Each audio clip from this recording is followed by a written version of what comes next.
कहिलेकाहीँ एउटा सानो बिदाले पनि ठुलो सम्झना बनाइदिन्छ। हो, आज त्यही दिन हो। हामी कर्णाली र टिकापुर पार्कतर्फ जाँदैछौँ।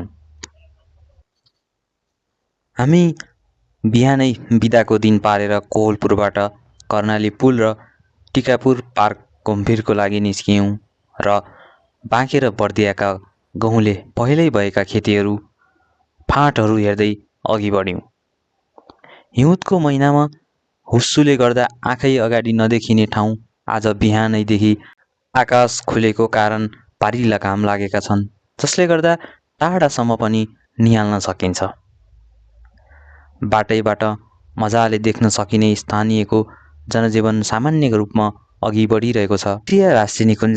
बर्दिया राष्ट्रिय निकुञ्ज हुँदै यात्रा गर्नुपर्ने भएकोले जङ्गली जनावरहरू बाटोबाट पार गर्न सक्ने भएकोले सम्भावित दुर्घटनालाई न्यूनीकरण गर्नको लागि राष्ट्रिय निकुञ्जभित्र टाइम कार्ड लाग्ने भएकोले हामी टाइम कार्ड लिई अघि बढ्यौँ।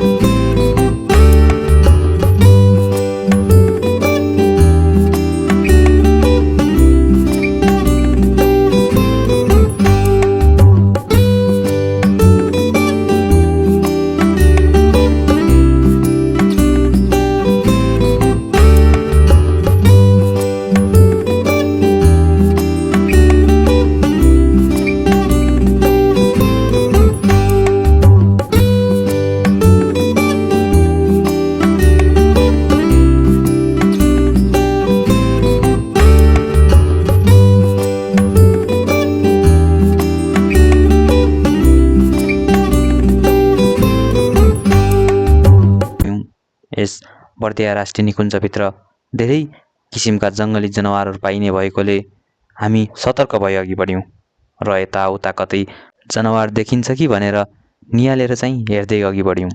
यस बर्दिया राष्ट्रिय निकुञ्जको छोटो इतिहासको बारेमा बुझ्दा सन् 1915मा नेपालले यो क्षेत्र सुगौली सन्धि मार्फत ब्रिटिस भारतलाई गुमाएको थियो र पछि सन् 1860मा पुनः नेपाललाई फिर्ता दिइयो, जसलाई नयाँ मुलुक पनि भनिन्छ। बर्दिया राष्ट्रिय निकुञ्ज शिकार क्षेत्रबाट सुरु भएर आज नेपालको सबैभन्दा ठुलो तराई क्षेत्रको संरक्षण क्षेत्र बनेको छ। यसको इतिहासले देखाउँछ कि कसरी संरक्षण, स्थानान्तरण र सरकारी प्रयासले वन्यजन्तु तथा प्राकृतिक वातावरणलाई सुरक्षित राख्न ठुलो भूमिका खेलेको छ।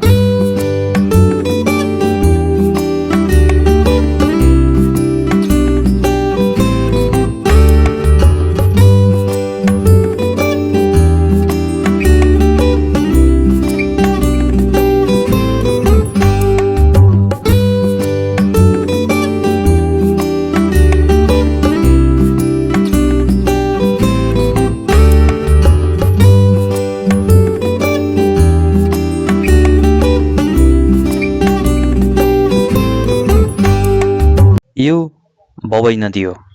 यो दाङबाट सुरु भएर यहाँसम्म आइपुगेको छ। यो जुन देखिएको बाँध बबई डाइभर्सनले यहाँको पानी लगेर बर्दिया र बाँकेको खेतीलाई सिंचित गरिन्छ। यस नदीमा गोही पाइन्छ, जुन भिडियोमा देख्न सकिन्छ।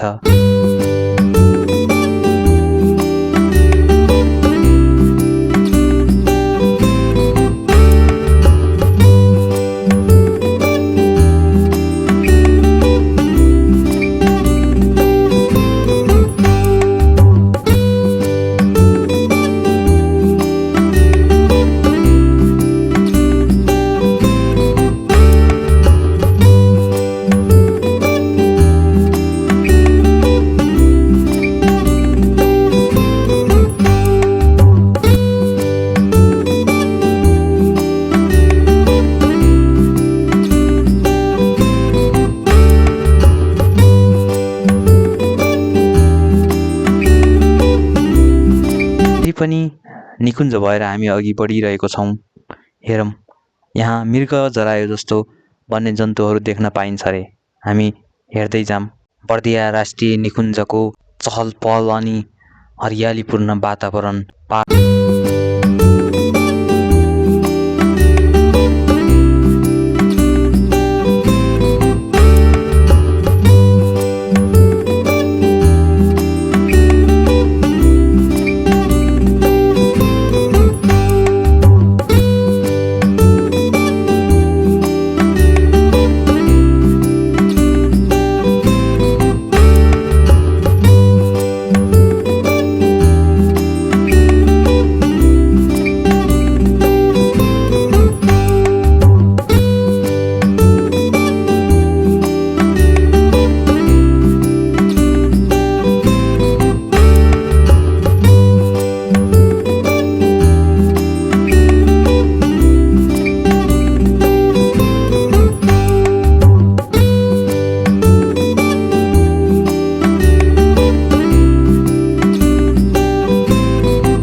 निकुञ्जको चहल पहल अनि हरियालीपूर्ण वातावरण पार गर्दै हामी पुग्यौँ कर्णालीको चिसापानी पुलमा।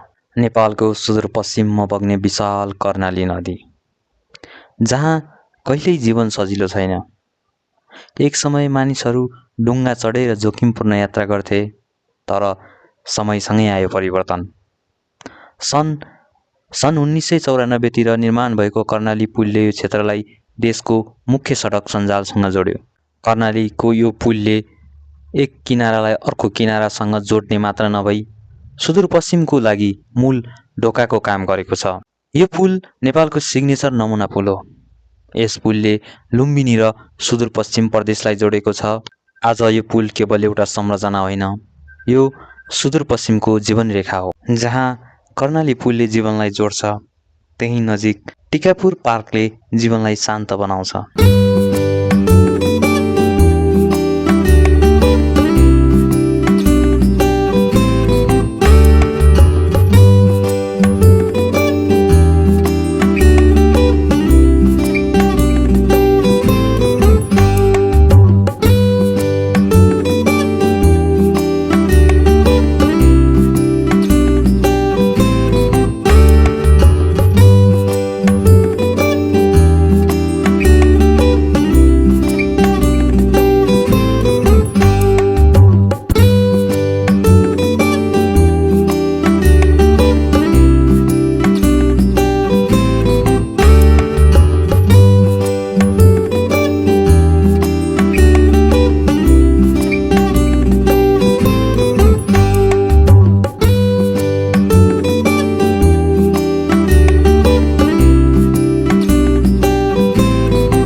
घुमफिर र खाना खाइसकेपछि हामी लाग्यौँ टिकापुर पार्कतिर, जुन कैलाली जिल्लामा अवस्थित रहेको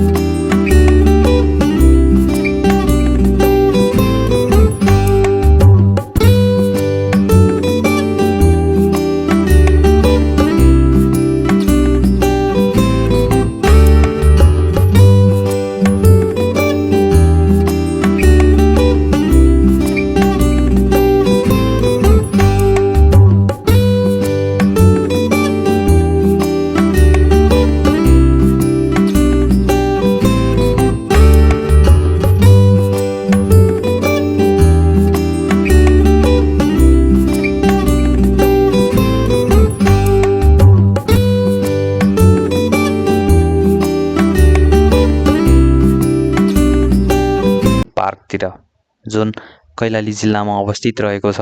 फुलहरूको सुगन्ध, हरियालीको स्पर्श र प्रकृतिको न्यानोपनले भरिएको यो स्थान थकित मनलाई नयाँ ऊर्जा दिन्छ। यो केवल पार्क होइन, यो खुसी, विश्राम र सम्झनाहरूको थलो हो।